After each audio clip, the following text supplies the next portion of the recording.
Née au début des années 1980 en réponse aux émeutes des banlieues lyonnaises, la politique de la ville avait pour ambition de réduire les inégalités sociales et les écarts de développement entre les territoires. Partant du postulat que ces violences urbaines étaient la seule conséquence de la pauvreté, l'État et les collectivités ont depuis déversé des milliards pour ces quartiers. D'après le tout dernier rapport de la Cour des comptes, les pouvoirs publics y consacrent près de 10 milliards d'euros chaque année, auxquels s'ajoutent les fonds pour la rénovation urbaine et les dépenses des collectivités territoriales. Pourtant, en 2020, les violences et les émeutes se poursuivent et certains des 105 quartiers prioritaires de la ville que compte l'Occitanie ne sont pas épargnés.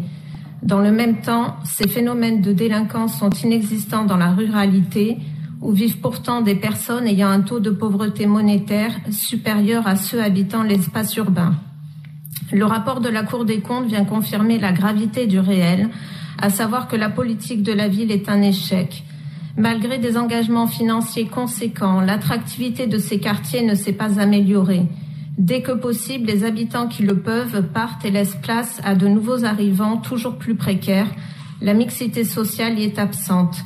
La fuite des habitants s'explique en premier lieu par le niveau d'insécurité qui affecte ces quartiers. Vols, drogue, trafic pourrissent la vie des habitants. Quels parents souhaiteraient élever ses enfants dans ces conditions ? Toujours dans ce même rapport, il est précisé que certains quartiers prioritaires connaissent une forme de repli, voire de retrait communautaire.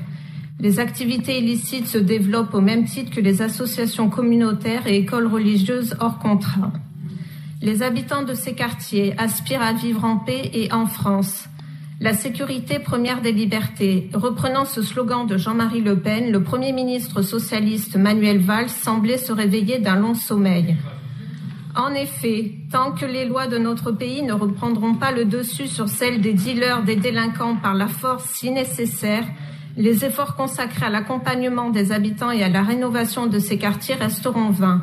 Il est urgent d'y susciter l'adhésion et la fierté d'appartenir à la communauté nationale. Très justement, la Cour des comptes recommande que les contrats de ville ajustent les zonages utilisés en matière éducative, économique et de sécurité, mais aussi de rassembler et mettre en cohérence les différents schémas à la sécurité et à la lutte contre la délinquance dans le cadre des contrats de ville et des projets de quartier. Le psychanalyste Jacques Lacan disait « Le réel, c'est quand on se cogne ». Le rapport de la Cour des comptes met en exergue une réalité connue de tous, sauf de ceux qui, en pensant acheter la paix sociale, ont conduit les habitants de ces quartiers à vivre dans une brutale réalité.